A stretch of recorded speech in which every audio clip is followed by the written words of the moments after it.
Suzy Wrong. Joy Drive with Dean Warren's film, TV and theatre reviewer. Suzy Wrong, welcome back to Joy Drive. Pardon my ignorance, but after being with you on this wonderful Joy Drive Tuesdays all these months, I've only just realised that you can make yourself a member, a subscriber, or better yet, a patron of your favourite radio station. And guess what? You can find more information at our website, joy.org.au. Oh, well done, Suzy. And Suzy, don't forget, we're also giving away tickets to the Melbourne Queer Film Festival today. It's a little bit far away for me. No, but if I asked you down to the opening night, like say I got tickets for 2, would you come? We'll think about that. Hey, you gave us a terrific gift of a documentary series to watch this week. Tell us about it. The Lady and the Dale is a 4-part documentary about Elizabeth Carmichael, an American trans woman who rose to prominence in the 1970s when her automobile company was determined to have fallen foul of the law. In the series, we see that the court case surrounding the infamous car named the Dale was as much about the shonky operations of Liz's company as it was about the revelations pertaining to her trans identity. On the surface, we see a legal system going after a con artist, but there is no denying that the instruments of law were being used to persecute someone for daring to undergo gender transition on her own terms. And what were your thoughts? Did you, do you only recommend things that you love to us, Suzy? No, not at all. I just kind of look for things that are relevant to our lives, and then we'll talk about how much we like or dislike them. I like it when we disagree a little bit. Yeah, I love the documentaries always. I have yet to find a documentary that I can't get into. I think the format suits my brain very well indeed. I thought these 4 episodes were well paced. It is a little bit slow towards the end. I don't think it's possible for us to give spoilers on this because they out the main character in the first episode, which I thought was a really interesting decision. I wondered whether or not it would have been more impactful if we'd found her trans identity a bit later in the show. But I loved it. I don't want to give away too much, except that I think it's a really good premise for a show. I'm absolutely appalled. I'm sure we'll get to the way she was treated as a trans woman in a little bit. Warren, what did you think? You know, I really enjoyed it, Suzy and Dee. I loved watching all 4 episodes. I have to admit, I had some questions because I was left with the question of would the car have actually got there in the end, and you'll have to watch it to know what we're talking about, but also how much were her staff mesmerised by her motivating, sort of convincing, I suppose, narcissistic personality. They were really taken by her and really admired her. And I found myself in a bit of cognitive dissonance watching this film because I found on one hand I really admired her. I loved her, you know, the fact that she had a criminal past but she ended up, you know, transitioning and not to hide her past but because she actually wanted to transition, and then she became, you know, a public automotive executive. But I found it difficult at the same time trying not to dismiss her criminal side, you know, out of that pure admiration of her determination to get her career going. You know, she was a pioneer for the acknowledgement of transgender people in the public eye as well. Yeah, we're very used to watching programs like that and then putting people into convenient categories. We're very used to sort of making them the baddies or the good guys, and she's both and neither, I think, and that's a little bit inconvenient for our heads. But I think that's the wonderful thing about this. You know, she has done a lot of bad things, and then she's also done some amazing things for herself. And I think that this dissonance that you mentioned was one of the most unusual things about the program. I did think that they were trying very hard not to demonize her too much. So there were certain times where you kind of felt a little bit confused as to, so what did she actually do? And what was she on the run for? She kept running away, but the program kind of didn't want to let you know too much. I think they were trying to protect her a little bit. I think it's a really good vehicle to explain a lot of issues in the trans community to people who wouldn't otherwise seek them out.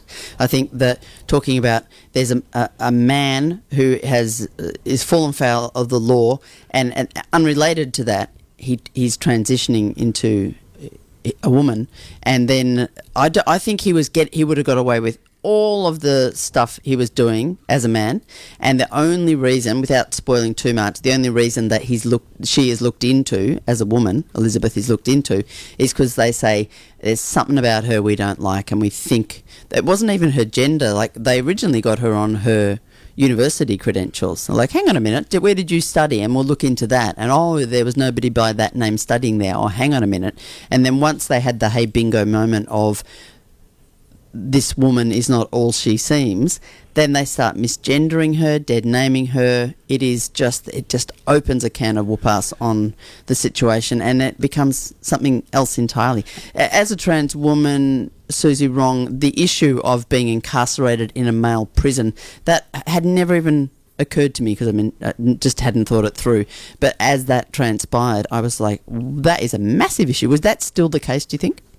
I think that is still the case in many places. In fact, I have spoken with someone who works, I think, as a guard or something in a male prison, and he did tell me that it's actually it is his opinion that it's actually safer for a trans woman to be in a male prison. He thinks that the male prisoners are a little bit more delicate with you. He feels that if you were to go to a woman's prison, they are likely to not accept you as a woman, especially when you haven't got, all the things you need to as part of your transition, and then you might get more violence in a woman's prison. I mean, I don't know that from first-hand experience, thank God, but it makes a little bit of sense to me, actually. I always wondered, what she would have been, or how she would have been treated if she was still Jerry Michael, as opposed to Liz Carmichael. Like, if you look at the reporter, I've forgotten his name, Dick Carlson, I think, who just, like Dee said, just relentlessly pursued her,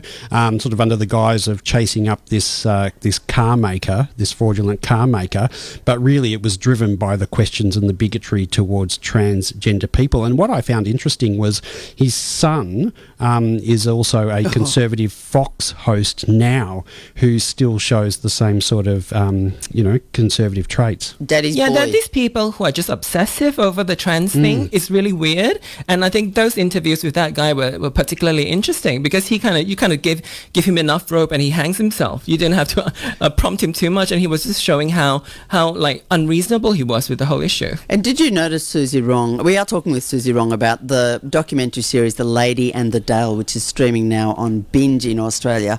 It is a wonderful series. Did you notice when they were interviewing that awful old journalist, every time he misgendered or dead named Elizabeth, he looked down, like he had a smirk and he looked down, like I know I did that to shit stir. I know that that's the wrong thing to say, and that the media was always saying Liz, or is it Jerry? And it's like, it's so... Yeah, and this is like, 30-something, 40 years later, times have moved on so much, but there are still people like that around. And in a lot of the interviews with Liz, she was talking about herself being in the system where it's men creating jobs for boys and protecting jobs for the boys, and sort of safeguarding the big boys. She was always talking about herself as a small guy in competition with the big three, like Ford and Chrysler, and I don't know what the third one was, but she was talking about her case being like she was being attacked for not being one of the big three, one of the big guys. One of the other things that was quite sad, I felt, in the documentary was her kids, and they're sort of portrayed, even talking to her daughter, as being quite resilient, and they had a nice, loving life. But if you look at it, I wondered what the lasting impact would be of that nomadic life, constantly running from the law all the time.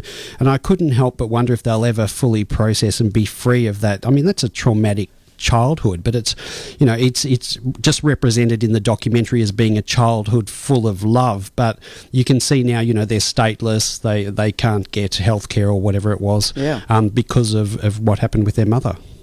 That's really interesting you brought that on, because I thought she was incredibly wise and incredibly humorous, but you're right. I think you can see the trauma in how she expresses herself and just on her body. You can see that she's not 100% well, I don't think, even though she's incredibly wise. The daughter, Yeah, Yes. Candy Michael. Indeed. Yeah. I mean, I found the light moments and the moments of pure joy in this documentary, I find, are the children's love for Elizabeth, Yes. who, let's remember, was not their birth mother and had obviously played a part in convincing the children's birth mother, her former wife, to be called Auntie while she took the mantle of mummy. There's so much depth to this documentary series.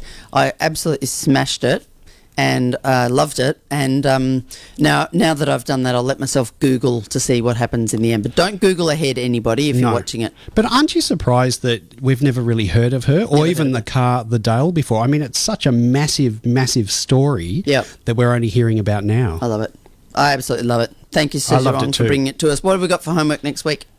For next week, we're staying on Binge for something called, hang on to your hats. It's called There Is No I in Threesome. Oh.